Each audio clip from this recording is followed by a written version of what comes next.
I switched back and forth between being pescatarian and being vegan for about 5 months before I finally made the decision to let the fish go. In this video, I'll be sharing how my body reacted to a pescatarian diet versus a vegan diet, what ultimately made me choose vegan, share some advice for those who do eat fish, and give you some plant-based substitutes for seafood.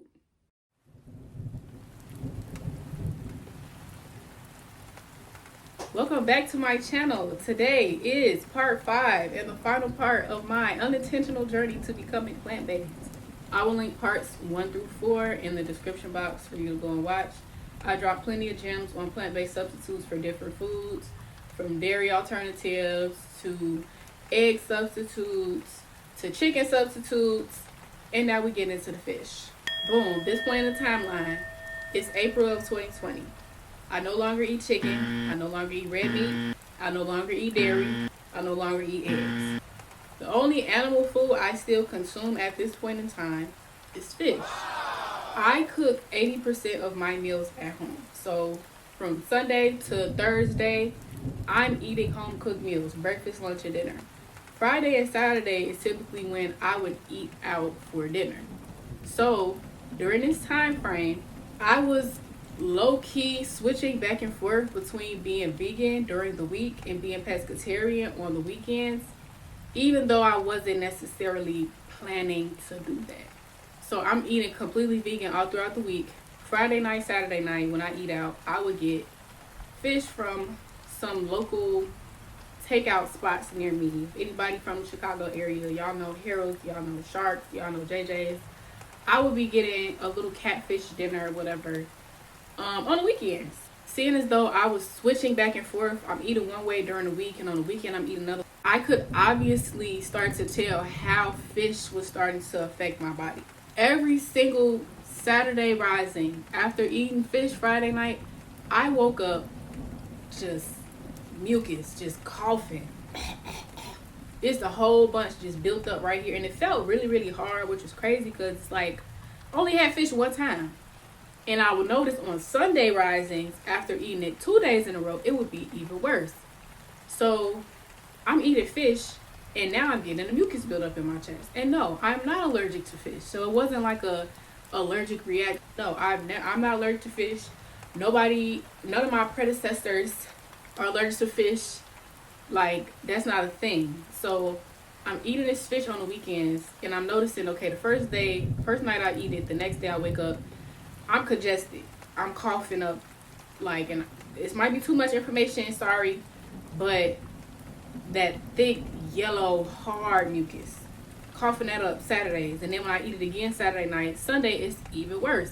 And it's taking me about another day or two, so I wouldn't even be clear back up to probably about Tuesdays. And this is consistently happening only on the weekends when I eat fish. That's the main thing that I noticed between my pescatarian weekends and my vegan weeks. Now there was one time, actually 2 times, that I cooked seafood in my dinner. So I was eating it for more than 2 days out the week. And everything, like, I made some jambalaya during the summer of 2020. When I tell y'all, I got so sick, and it wasn't until about maybe day 3 of me eating it. So it's probably like a Tuesday or a Wednesday. When I tell y'all, head hurting, pressure in my head, coughing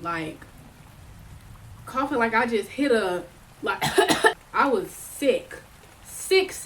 And I'm like, what the heck? Like, what did I eat? What's going on? Lo and behold, oh, you've been eating fish almost every day this week. And as soon as I stopped eating it, within days, again, it cleared up. And I was good. So after that moment, I stopped eating shellfish altogether.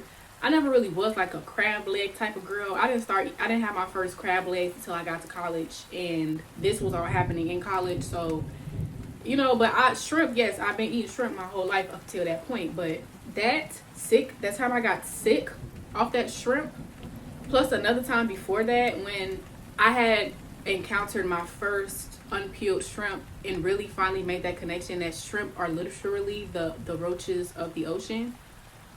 I was like, yeah, I'm good off this. So eating shrimp multiple days in a week made me sick, like real life sick. Again, when I was just eating vegan during the week, cool. Weekends with catfish, yeah, I got mucus buildup. But the shrimp, I was sick. So that got cut. And it was just, okay, catfish, salmon. Really, that was it for real. So the seafood, the shrimp incident was probably like June or July of 2020. September. This was the second time that I cooked seafood for dinner. So I'm eating it multiple times during the week instead of just on the weekends.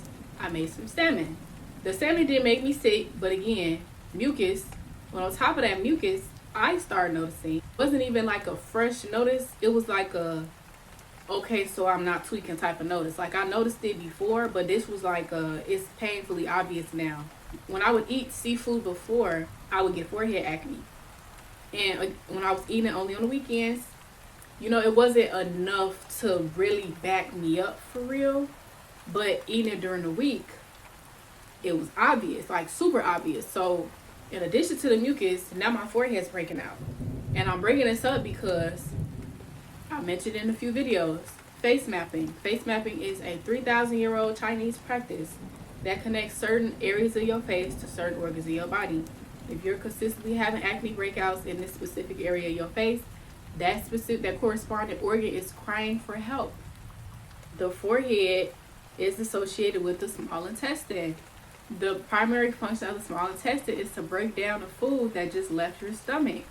So my body was having a hard time breaking down this seafood, breaking down this salmon, breaking down this fish, because I noticed hardness, but my forehead, that was like ding, ding, ding, ding, ding.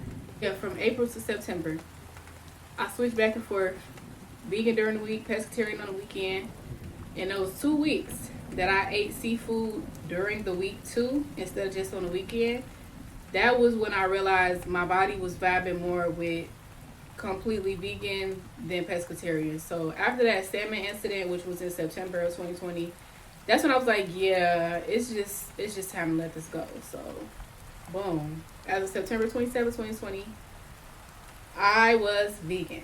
Keeping that in mind, this chapter is for those who are consistently getting sick with like colds and sinus infections, sinus headaches, sinus pressure. You always got mucus in your chest, or even you always breaking out on your forehead or around your mouth. So the mucus buildup. If you eat seafood regularly and you are always having mucus buildup, I challenge you to stop eating seafood for 7 days, 7 to 14 days, and see what happens.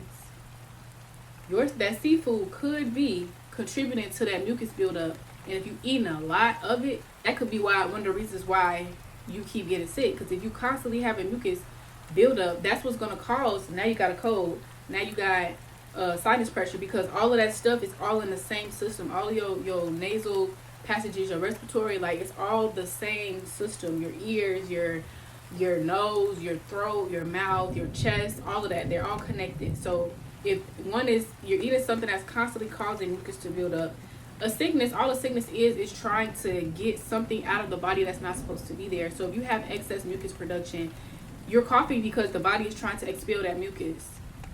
Your nose is running because your body is trying to expel all that excess mucus. So if you find yourself always getting sick and you don't know why, if you eat seafood often, I challenge you to go 7 to 14 days without eating seafood and just see what happens. Come back in the comment section and let me know. And also, when it comes to acne, I used to have crazy acne, and I talked about that in my video when I talked about why I stopped eating red meat. All different areas of your face are connected to different organs of your body. If you always having acne in your forehead after you eat seafood, that's your small intestines. If you always having acne on your cheeks after you eat seafood, that's your actual stomach. If you always find yourself having acne right here around the mouth, above the lips, that's your large intestine. Those breakouts in those areas, specifically after eating certain foods, means that your body is having a hard time breaking it down or assimilating it. It's having a hard time processing that food. So again, if you find yourself having acne constantly in your forehead, in your cheeks, or around your mouth where you eat seafood or any other food, that you eat often, I challenge you 7 to 14 days without it. Come back in the comment section and let me know how that went. Also, when it comes to you consistently getting sick, I just want to point out specifically for shellfish, this is your shrimps, this is your crabs. They are the bottom feeders of the ocean. Bottom feeder meaning it literally sits at the bottom and eats whatever falls down. Whether that's something that's dead, whether that's something that's alive. They're literally the cleanup crew of the ocean. They sit on the floor. Imagine a person just in a public place, just laying on the floor. Everybody that throws their trash down, they just eat it. That's exactly what shrimp and crabs do. So animals have bacteria, animals have viruses. Everybody has bacteria, viruses, good and bad. But they're eating decaying things, decaying worms, decaying fish, other fish that have already died and are just in the ocean still. They're eating that. All the bacteria from the dead things that they eat are now in their vessel.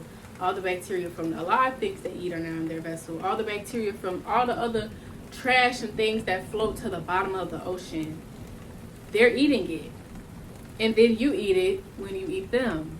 So again, if you always getting sick and you find yourself eating shellfish regularly, I encourage you to take a break. Just see how that goes. Let me know. So a major tip I want to give to people who do still eat fish and are going to continue to eat fish. This is not a video telling you to stop doing anything. I'm not going to tell nobody to stop eating nothing except for pork and dairy, because you're not a baby cow and pigs will literally eat shit if you let them. If you're going to continue to eat seafood, make sure you're buying wild caught. Salmon is what's coming to mind, but make sure you're buying wild caught seafood. If your seafood doesn't say it was wild caught, they're raising fish in farms now. They have fish farms. Farms are for vegetables and fruits. They're farming fish now. So the fish, instead of being out, in the ocean or whatever lake, river, whatever body of water the fish is in, and it's just getting caught wild, that's what wild caught is. They're now containing these fish. What the hell? The same documentary I mentioned in my chicken video, and they were talking about how chickens were being raised and how they were so diseased because they were kept in such enclosed areas, and all the sickness was just spreading from one to the next, and there was no airflow or nothing like that. When they growing these or raising these salmon and these fish in these tanks in these enclosed areas, the same thing is happening. Now they're increasing the amount of bacteria that's in that fish. Is more susceptible to sickness, that you're going to consume the bacteria from the sicknesses and parasites and all of that. Whenever you eat that fish, you're going to consume the same thing. Again, energy, matter, it's never created nor destroyed, it only changes form.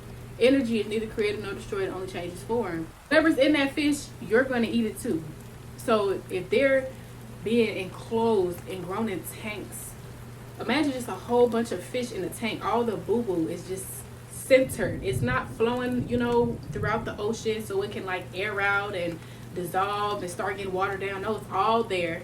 If one fish gets sick, that bacteria just in the air. So all the other fish could easily get sick. And again, now that bacteria is still in that flesh when you eat it. Buy wild caught.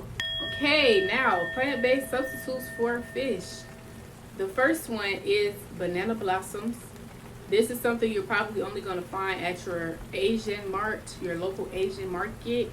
I did make fried fish substitute with banana blossoms once. It was good. It definitely gave the texture of fish.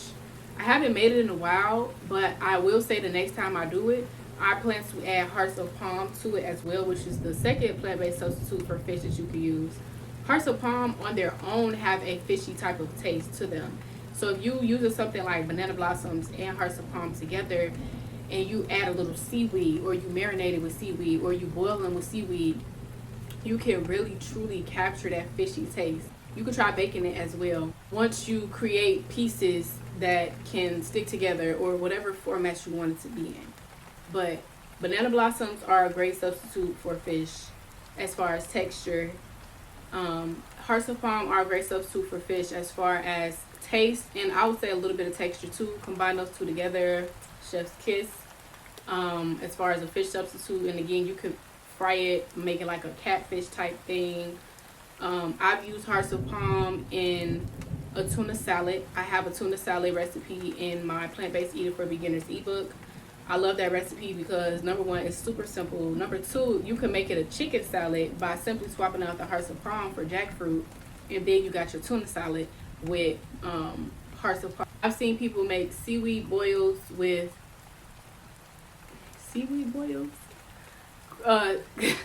no crab boils using the bottoms of mushrooms like king trumpet mushrooms or lobster mushrooms. Apparently lobster mushrooms taste like lobster.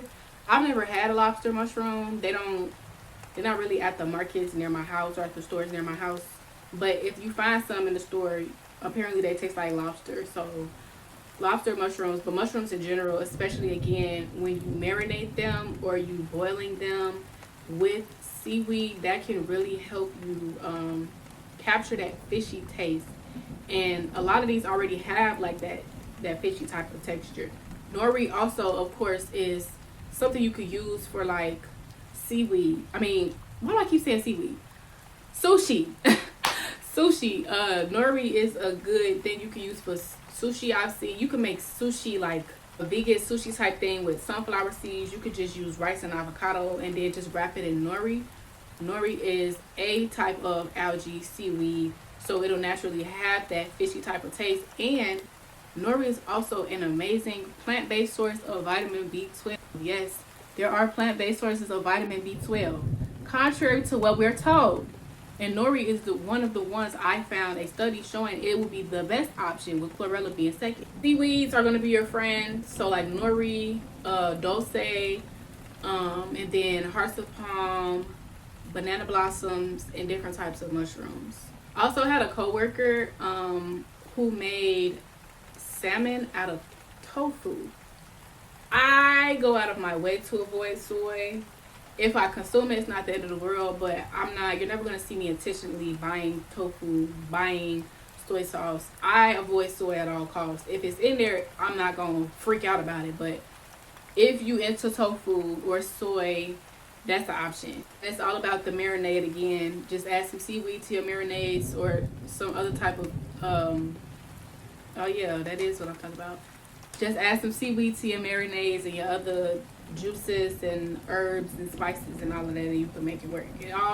When it comes to being plant-based, it's all about creativity. It's all about creativity and experimentation and being willing to try something again if you didn't like it the first time. This is never going to be I'm not going to say never. You're rarely going to have an instance where you try something new for the first time, especially when you're recreating an old animal-based dish and you're just off rip first time. Oh, this is perfect. I love this. Like, that's rare. So it's going to take some experimentation. It's going to take some creativity, but you'll be good. Also wanted to mention omega-3s.